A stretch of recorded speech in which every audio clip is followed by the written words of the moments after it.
ლევან ხაბეიშვილის ციხეში გამოკეტვა ნაციონალური მოძრაობის დღის წესრიგს არ ცვლის. პარტიაში დღეს პოლიცსაბჭოს ხდომა თავმჯდომარის გარეშე ჩატარდა და სამომავლო გეგმებზე იმსჯელეს.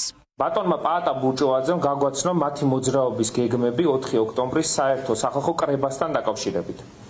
ერთიანი ნაციონალური მოძრაობის პოლიტიკური საბჭო კიდევ ერთხელ მიესალმა რუსთაველის გამზირის ინიციატივას. პოლიცსაბჭომ ჩვენი ლიდერის, პოლიცსაბჭოს თავმჯდომარის ლევან ხაბეიშვილის უკანონო, ყოვლად სამარცხვინო პოლიტიკური დაკავების ფონზე კიდევ უფრო აქტიური და მტკიცე პოზიცია გამოხატა, რათა 4 ოქტომბერს ქართველი ხალხი, ჩვენი ქვეყნის ყველა პატრიოტი მოქალაქე შეიკრიბოს არა ქართული ოცნების, კრიმინალური, მოღალატეობრივი, რუსული სპეცოპერაციის პუნქტებზე, არამედ გამოვიდეთ ქუჩაში, ერთად დავგმოთ რუსული რეჟიმი და გავაკეთოთ ყველაფერი იმისთვის, რომ ამ რეჟიმის მშვიდობიანი დასასრული ვნახოთ.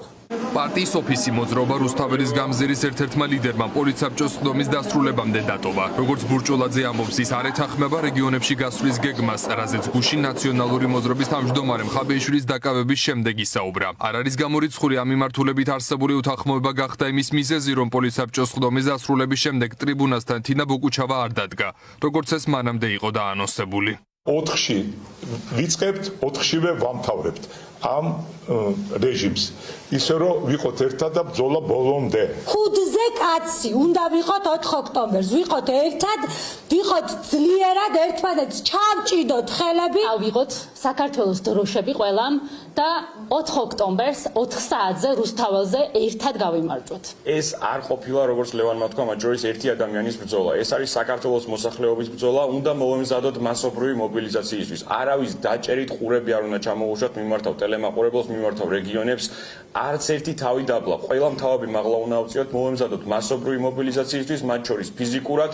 პროდასავლური პარტიების სოლიდარობას და მხარდაჭერას უცხადებენ ლევან ხაბეიშვილს. ფიქრობენ, რომ ივანიშვილი შეშინებულია და სწორედ ამითაა განპირობებული ნაციონალური მოძრაობის პოლიცსაბჭოს თავმჯდომარის ციხეში გამოკეტვა. მათივე თქმით, ახლა აუცილებელია ერთიანობა საერთო მიზნისთვის, რადგან ოლიგარქს ყველაზე მეტად ერთობის და ძალის ეშინია. სრულ სოლიდარობას უცხადებთ ლევან ხაბეიშვილს, ის არის მორიგი პოლიტპატიმარი ბიძინა ივანიშვილის და რუსული რეჟიმის. ჩვენ გავაგრძელებთ ბრძოლას ყველა ველზე, მათ შორის საპროტესტო ველზე, მათ შორის არჩევნებზე. ყველა ძალოვანი უწყების წარმომადგენელი, რომელიც არ შეასრულებს უკანონო დავალებას, არ დაარღვევს საქართველოს მოქალაქეებს, დიახ, მიიღებენ სახელმწიფო ბიუჯეტიდან და ახალი მთავრობისგან პრემიერებას. ქართული ოცნება ხალხს და იციან ძალიან კარგად ამ უწყების წარმომადგენლება დარბევაში უხდიან, ჩვენ არ დარბევაში გავუკეთებთ პრემიერებს. ქართული ოცნება, რომელიც არის პოლიტიკურად გაკოტრებული, ისევ შეეცდება ნაცების კარტის გათამაშებას, ისინი ისევ შეეცდებიან პროცესის ხელოვნებას, რადიკალიზაციას და ეს ცირკი რა თქმა უნდა გაგრძელდება არჩევნებამდე. რაც შეეხება 4 ოქტომბერს, ჩვენ ვიქნებით იქ, სადაც იქნება ჩვენი ამომრჩეველი. მიუხედავად ლევან ხაბეიშვილის დაპატიმრებისა, 4 ოქტომბერსაც ძალიან ბევრი ადამიანი უნდა იყოს, რათა მათ შორის ორგანიზატორებს ჰქონდეთ იმის შესაძლებლობა, რომ ის მშვიდობიანი ნაბიჯები, რაც მათ ჰქონდათ დაგეგმილი, გადადგან და აუცილებლად საქართველოს საზოგადოება 4 ოქტომბერს დარწმუნებული ვარ, რომ იქნება აქციაზე, ასევე ძალიან მნიშვნელოვანი აქცია ხვალ 13 სექტემბერს. ბიძინა ივანიშვილის პრემიერ-მინისტრი კი ხაბეიშვილის დისკრედიტაციითაა დაკავებული. გუშინ ოპოზიციონერი ლიდერი ოცნების ყოფილი წევრებისგან შავი ფულის მიღებაში დაადანაშაულა. დღეს კი ეს რიტორიკა კიდევ უფრო განავრცო. არავის არ ურჩევ აგენტობას. როდესაც ხდები აგენტი, შენ იძულებული ხარ გადადგა ისეთი ნაბიჯი, რომელიც შენვე გაზიანებს. აქ აძლევდნენ ჯერ 3000 ლარს თვეში, მერე 5000 ლარს თვეში, დაავალეს დანაშაულის ჩადენა. ჩაადერინეს დანაშაული და გაწერეს ციხისთვის. ასეთი აგენტის ხვედრი. დანარჩენი არის რა თქმა უნდა გამოძიების საქმე. გულისხმობთ ყოფილთან.